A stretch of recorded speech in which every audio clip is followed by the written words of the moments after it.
Ok, a pergunta que fica na cabeça de muita gente, né, é exatamente essa. Como fazer uma boa publicação, qual é o pulo do gato, qual é o caminho para isso? Eu diria o seguinte, lógico, você tem que ter um trabalho sólido, mas para ter um trabalho sólido você precisa ter conceitos sólidos. E você precisa também ter conceitos sólidos na questão da publicação, né, na escolha da revista, da ciência que você faz. Então vamos começar do começo. Você precisa, para entrar numa ciência internacional de bom nível, o seu trabalho precisa atender 4 requisitos. Ele precisa trazer novidade. Nenhuma revista quer publicar mesmice, querem publicar novidades. E você precisa ver se o seu conceito de novidade é adequado. Será que você pensa que é novo mesmo? Será que você está realmente trazendo uma contribuição de uma nova mudança para a ciência na sua área? Ou você está simplesmente repetindo mesmice? Para isso você precisa ser audacioso, você precisa ter convicção e gosto por fazer coisas novas, né? Você não pode ter medo de errar. Quem tem medo de errar nunca vai arriscar, nunca vai fazer algo novo. Então esse é um ponto importante.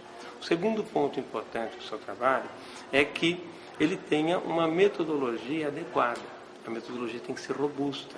Tá? Então você tem que saber como que eu faço essa ideia, como que eu examino cientificamente essa ideia, usando uma metodologia robusta. Tá? Então isso é importante, não importa se você tem dinheiro ou não dinheiro. Se não é robusta, você não vai entrar numa ciência de boa qualidade. Se ela é robusta, ela vai entrar.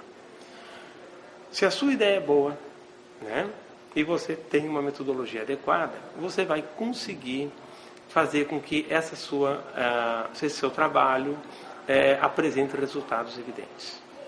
Certo? Porque a ideia é boa, saindo na prática tem que dar coisa certa. Então, os resultados têm que ser evidentes. Então, abandone aquelas tendências. E só fala, olha, parece, porque eu acho. Porque a tendência do pesquisador é examinar os dados segundo as ideias que ele quer. Então, é lógico que se você pegar e forçar um pouquinho a barra, você consegue mostrar o que você quer. Só que isso não vai para a ciência de bom nível. Porque as pessoas examinam criticamente e percebem que você fez alguma coisa distorcida. Tá? E uma última parte que precisa, uma quarta parte, é que seu trabalho seja bem apresentado. Não é? Como apresentar um trabalho de forma clara? Não é? Ele precisa ser assim, uma apresentação impecável, que eu chamo. Não é? Para isso, você precisa fazer uma introdução que introduza bem. Tá? A introdução, eu sei, tem algumas agências de fomento que falam umas besteiras por aí. Eles falam, por exemplo, para vocês, faça a introdução e faça a justificativa. Isso é besteira. A justificativa faz parte da introdução. A introdução era um ambiente que precisa ter o quê? Ela precisa ter uma contextualização do problema, uma justificativa dos seus objetivos e seu objetivo. Só isso. E faça isso da forma mais objetiva possível.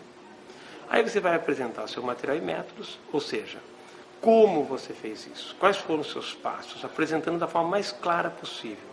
Saia das questões mais gerais para as mais específicas. Não comece sua metodologia apresentando os detalhes da metodologia.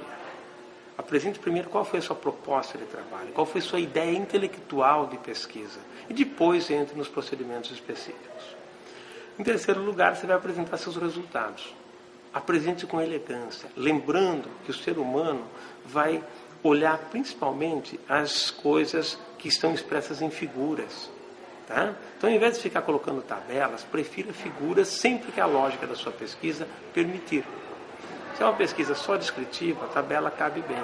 Mas nos outros casos, use figuras, que é muito mais fácil. O leitor, quando ele pega seu trabalho, ele olha para as figuras. E se ele achar coisa interessante, ele vai ler. Se ele não achar coisa interessante, ele descarta o seu trabalho ali. Ele não entra dentro do texto muitas vezes. Né? E faça uma discussão coerente. O que é uma discussão coerente? Aquela que usa os dados que você obteve, coloca isso no contexto, né, no contexto da ciência atual, ou seja, das coisas que se sabe hoje, e justifica e valida a sua conclusão. A essência do seu trabalho é a conclusão. A discussão é um texto argumentativo, que você usa seus dados, usa sua metodologia e usa os conhecimentos atuais para defender ideias. As ideias que você defende são suas conclusões.